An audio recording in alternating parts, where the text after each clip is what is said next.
Welcome to January 2022, Aquariuses. Happy birthday to any of those of you who have birthdays coming up. Just real quick, long story short, and I'll keep it as short as possible, have been sick for a while, so I have already said my prayer and done a little thing with pulling the cards, which you're probably glad that I did because it took me about 20 minutes. This is the deck that we're using today. They had me pull the cards kind of not in my usual way, but there was a message behind it. So Aquariuses, there seems to be some concern from the divine that you're not taking care of. Some of you are not taking care of yourself as well as you could be. And advice and the short synopsis of this was they had me pull the cards out to kind of splay them out and then choose based on energy, which usually I can do fairly quickly, but they kept showing me that these cards, especially these first two, so whatever these two are about is going to be relevant to this part of the reading, and we'll find that out in a minute. But it was more difficult than usual to pull the cards out because the things next to it were also pulling energy from whatever these two topics are in your life and confusing the energy a little bit. I had to actually separate them out into piles and then separate them out into individual cards away from each other before I finally got to the heart of the matter. And that is their advice to you this month is one, to for those of you who are not currently taking better care of your health and better care of yourself, to start doing that. And two, some of you need to really take a look at and compartmentalize while you look at certain aspects of your life that might be stressing you out, or you might feel a lack in or less than satisfaction in. And excuse me, as you can hear, I'm still getting over the tail end of this bronchitis, but we'll get through it. So what they were saying to me is that I'm getting like this very stressful kind of energy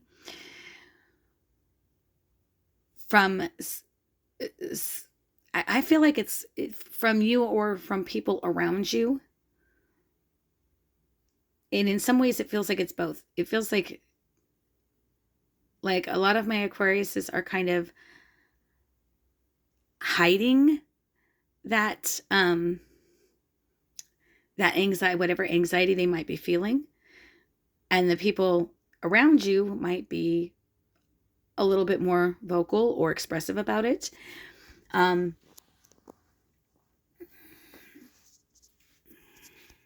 that's going to vary in degree for each of you, depending on how far along on your path you are, of course, how much you've learned to listen to your own body and to your own general sense of what you want in your life and what's going on within and around you.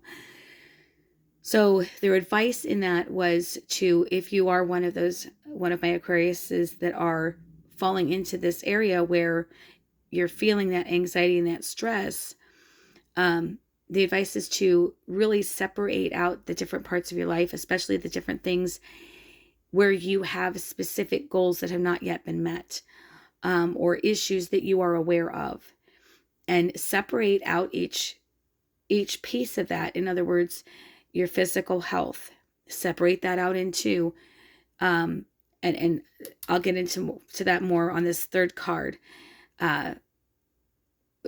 For some of you, I get that there might be neurological issues, or not neurological, sorry.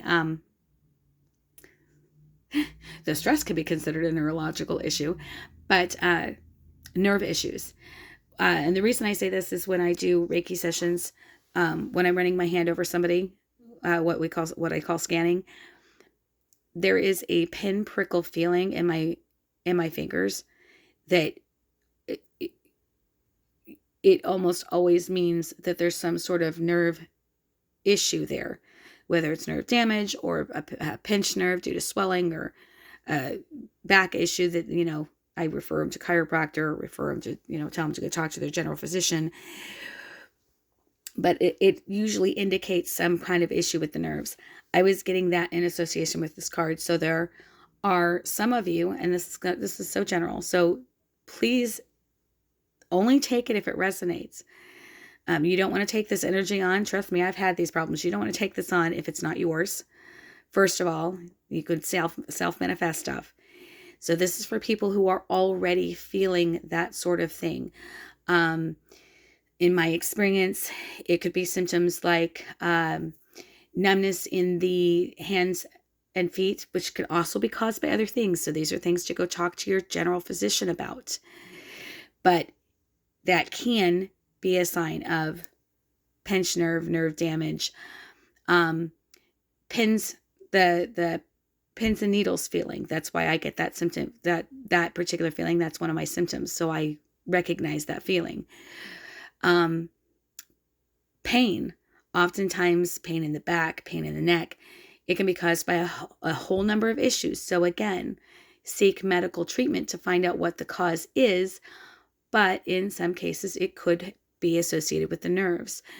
Now, having said that, they're also telling me that for some of you, these kinds of things, these kinds of symptoms may not be an actual damage or a problem unless it's exacerbated by, and I think that might be exacerbated by other things, but they're showing me like caffeine intake, like someone who drinks tons and tons and tons of coffee and it gets jittery, but then also gets a few other symptoms. But it's way more complicated than that. It's like what they're showing me. They're running me through someone who drinks a ton of coffee and they're constantly on the go, but they're drinking that coffee or that caffeine to amp them up. And it creates such a mental, oh, I see why they gave neurological. It's not a neurological brain issue. It's masking. Oh, and that's the other thing about the energy when they were talking about why it was so hard to figure out the problem. It has a potential because you're getting amped up from all that caffeine or whatever other stimulant you might use. It has a potential to mask other pain that your body would otherwise produce in order to show you the area that you need to work on. For instance, I can get through my day a lot easier, back issues included, if I'm amped up on a cup of coffee. I get so hyped up by the time I have 2 cups of coffee, I don't notice any pain at all until it takes me down. So this is the kind of thing that they're showing me is that this month in January is the time to kind of slow down a little bit with some of this. Think about what is maybe not exactly where you want it to be.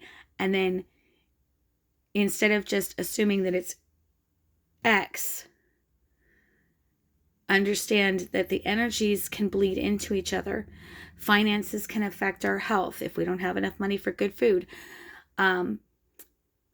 It can affect our stress level, which affects our health.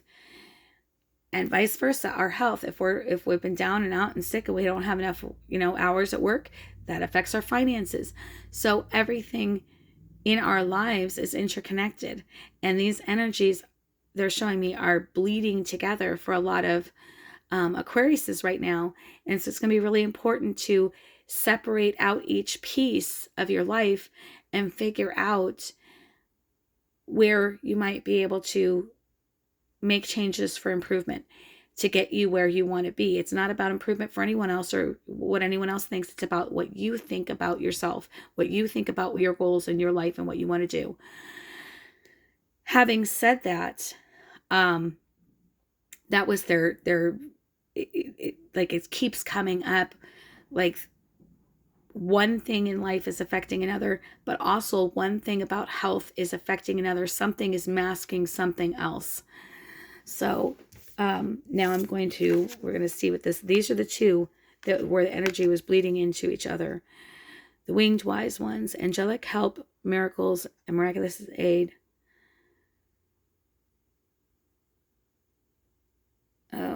Okay, 34.